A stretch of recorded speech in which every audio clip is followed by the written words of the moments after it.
Well, good evening, ladies and gentlemen, and welcome to another edition of Seeing Beyond and Through with Monty.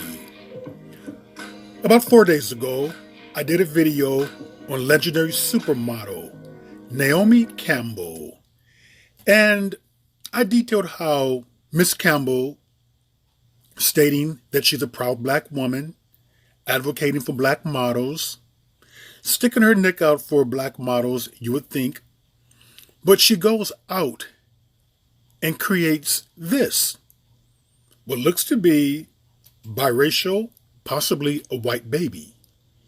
But this baby looks nothing like her. And as I have stated, if you are truly proud to be black, you would have reproduced black, particularly if you are a single mother or a single person. You would not have a need to want to go out there and reproduce a baby that does not look like you. So, with this story, there came another story about another former supermodel, Tyra Banks. But before we get into Tyra Banks' situation, let's give a little backdrop farther on Naomi Campbell.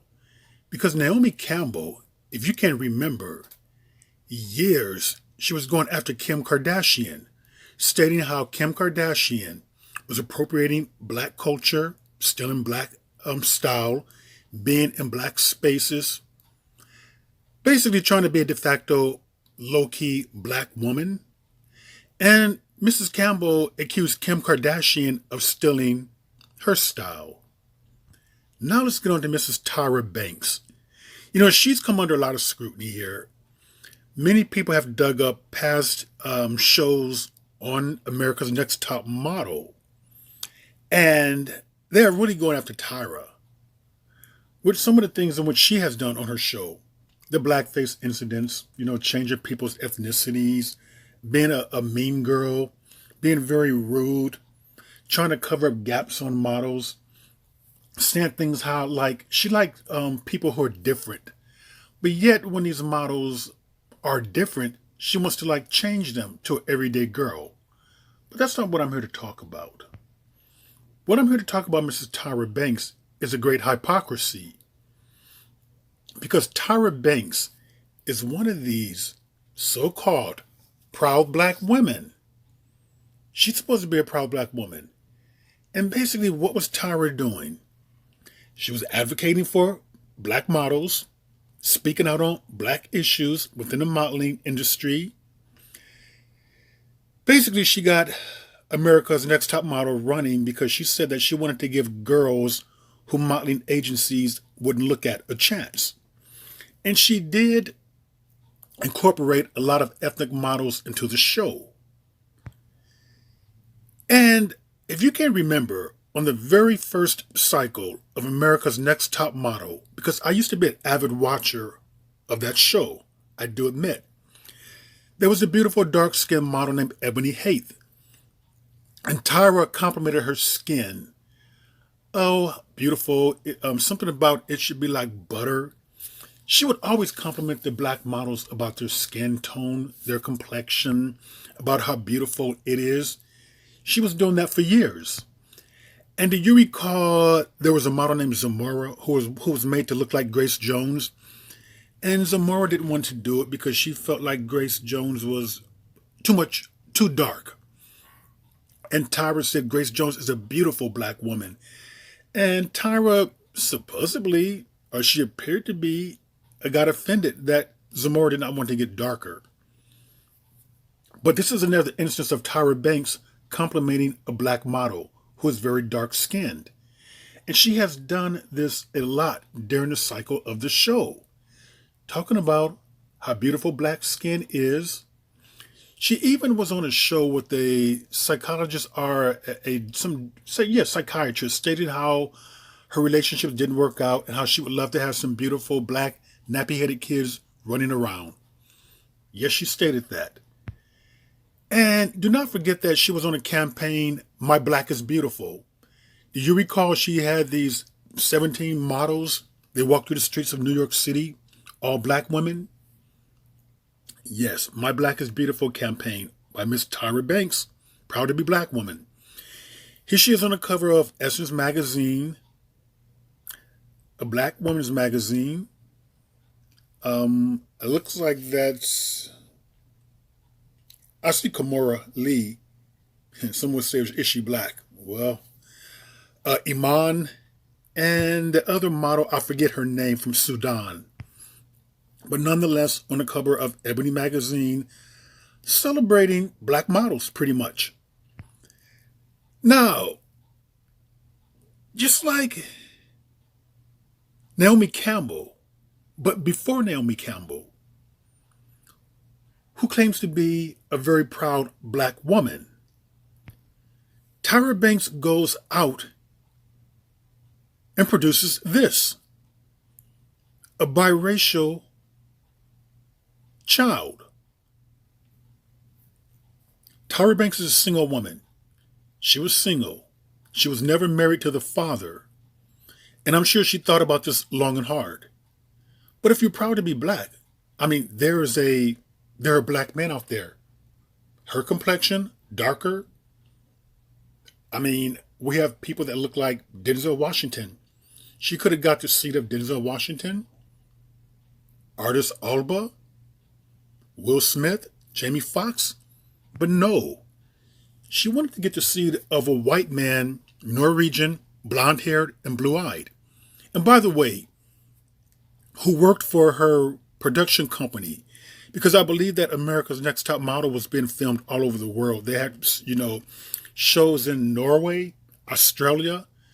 So he was one of the cinematographers, I believe, from her show in Europe, which is not a good idea, by the way. I mean, you are dating the hired help. You can get into a lot of trouble for doing that. But from that union, she got a surrogate to carry this particular seed.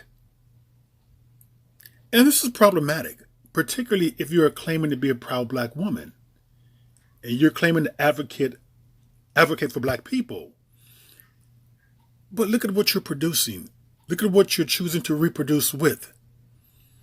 She chose to reproduce with a white man with blonde-haired and blue-eyed to have a certain type of baby. Nothing proud about that. And by the way, after the baby was pretty much born, maybe a year or so after, this guy was gone. I mean, she got what she wanted from him, a mixed baby, light-colored hair, light-colored eyes, and the baby's father is gone. This is from a woman who claims to be a proud black woman. Proud black people do not go out there and intentionally, deliberately set out to reproduce a biracial child. They do not do that intentionally. There's not going to be no plan or an agenda to do this. So it tells me that she's never been proud to be black. Many of these people speak out for jobs and for work is because they do not want black to be a burden for them. They do not want to be burdened with being black. And if you're not proud to be black, it's not going to be a burden for you. It's not a burden for me because I love being black.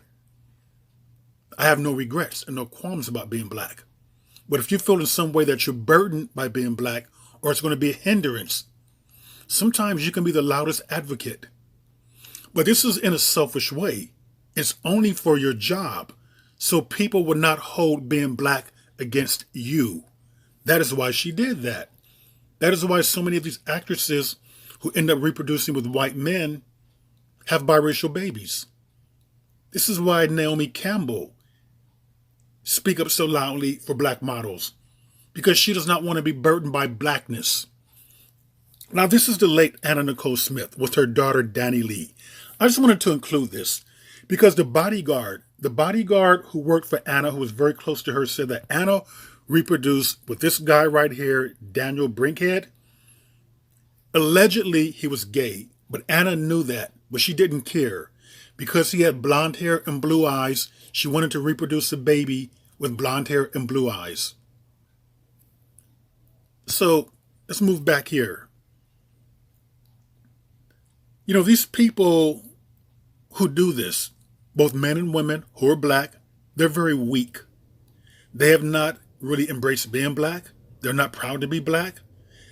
Obviously, there's an inferiority complex within themselves to want to go out there and reproduce something that is not black.